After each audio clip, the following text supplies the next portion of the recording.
You're listening to the Cat Breeder Sensei Says podcast. This is your show host, April Catito, and in this episode, we're going to be talking about intact males living together. Growing catteries at some point will acquire more than one working male, but can they live happily together at peace and harmony? Let's find out right after this short message. Do you want to learn how to become a successful breeder of pedigree cats? Now you can. For the first time ever, enroll in an online training course that takes you step by step through everything you need to know to get on the right track. Visit catbreedersensei.com to sign up today and use code podcast21 to get $25 off. Okay, I'm back and I have to give you my disclaimer. All of the information that you hear in this podcast episode is based on my personal experience or my personal knowledge. You may certainly have a different experience than I do. And the best way to do things, well, is your way. Okay, so the general rule of thumb is one male to every 3 females. That's the ratio. Now, it's not always the case. Of course, it's going to be breed specific, it's going to be cat specific, and it's going to be need specific. Some males will do fine with 1 female. Some, maybe they'll require more, 5 females. They may be really active. So with intact males, just like females, they're all different. They have different personalities. Some of them are passive and laid back. Some are more energetic, more aggressive, especially when it comes to females. So in what circumstance would a breeder of pedigree cats need more than one intact male? Well, there's several different reasons, but you're not able to keep any of your own kittens, your own females, unless you have 2 males, because they'll all be related to your only sire. So if you are a growing cattery and you're trying to expand your cattery, or you want to keep your own lines to breed in the future, you have to have at least 2 males. Owning more than one intact male also is required for genetic diversity. So you'll have to bring new blood in once you start keeping your own females, and you need new blood to make genetic diversity work.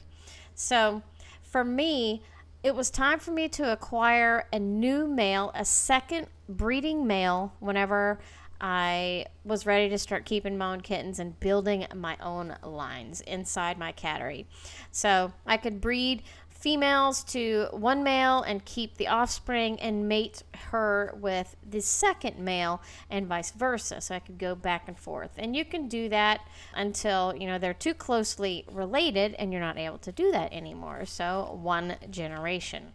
For me, that's my preference. I don't want to practice any inbreeding in my cattery or line breeding. I'm just not familiar enough with it. I know that some breeders and a lot of breeders practice inbreeding and line breeding to fix types and things like that, but that's just not something that I have gotten into yet. So maybe in the future when I have educated myself more about that. Males are highly territorial, and one of the things that they do to claim their space is spray. So they do that by marking their area with cat spray. It's a little different than just normal urine. It's a very pungent smell that they raise their tail straight up in the air and just spray on vertical spots, either walls, furniture, bushes, clothes. They can pick all kinds of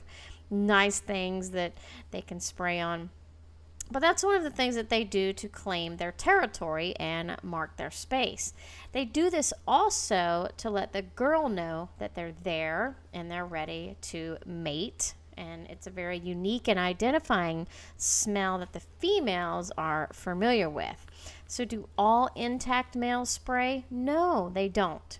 And this episode isn't about the male spraying. It's really about being territorial and things that they do to indicate that, they are claiming their spot. So if you have a male that sprays, it might be an indicator that he's a more territorial male. Maybe he's a little bit more aggressive than a cat that doesn't spray. So definitely not going to be the case for every intact male. So don't take that as a science that spraying or not spraying is an indicator of whether or not they can live harmoniously together. That's not what I'm saying. But if you have a cat that sprays, maybe they tend to be a little more territorial than one that doesn't. So if they are territorial, does this mean that they can't share their stud quarters with another intact male? Well, I don't know. It depends on the cat. I think it's really an individual scenario. I think you have to put the males together and test it and see how they interact with each other. Some males are perfectly happy living by themselves in their stud quarters, and some prefer company, whether it's another intact male or a neuter to share their space with in their life. So it's really, you're going to have to know your cat and know what's going to work for them. And really, what it's going to come down to is testing and observing and seeing for yourself. I've had 3 intact males so far. My first male lived alone in the stud quarters for 18 months. And then he got a roommate. The roommate was brought in at 4 months old. And so he grew up there in the cattery with my intact male, who was getting all of the girls. Neither one of them ever sprayed, and there was never any trouble between the two.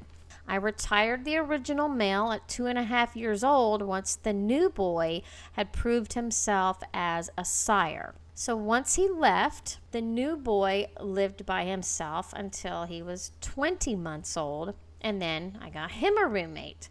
So the new roommate is, the plan is to keep them together for a couple of years, so maybe until they're 3 or 4 or 5 years old, and to be able to keep my own lines and go back and forth between the two males, having a male from, keeping a female from one male, using him for the other male. That's my intent.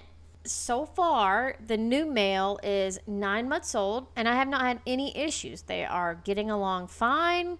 The new boy is not sexually mature just yet. So, I haven't gotten into the battle for the girls yet, but so far they seem to get along fine together. They snuggle together.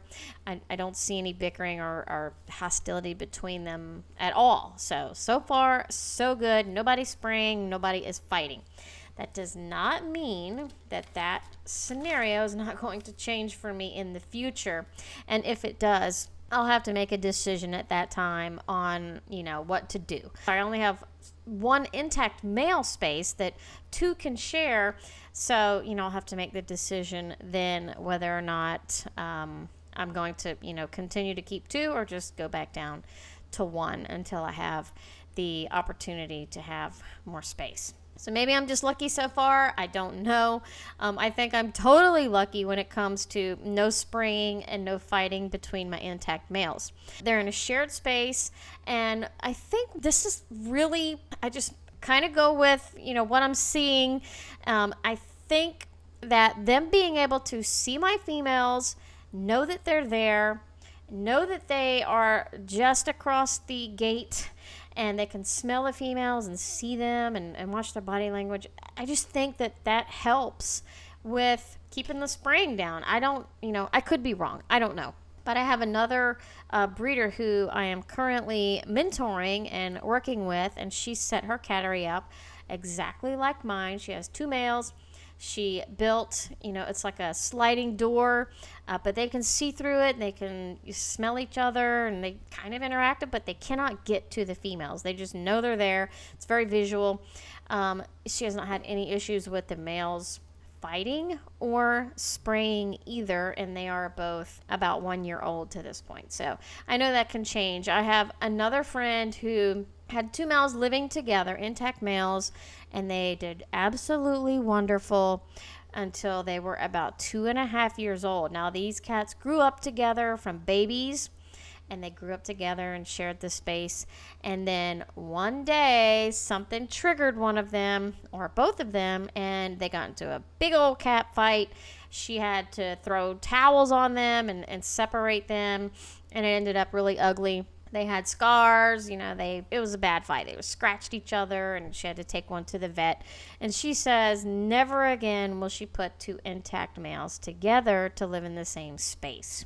So you see, everybody has a different experience with putting two males together to share a space. It's really, something that you have to test yourself and see. I know another breeder that is in Hungary. She has a whole heap of males that live together, like an entire army. She might have 8 males that are sharing the same space, and I've seen that, in more than one time.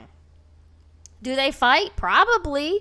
I mean, I even have, neutered males, my pets, that live in the house, and they bicker from time to time and get into little spats. No, it's not violent, and, nobody gets hurt. But I see them, duking it out and boxing and stuff like that. So I think it, for the most part, sometimes you're going to have little scuffles between cats. I know the females do it. I witnessed them having little episodes with each other.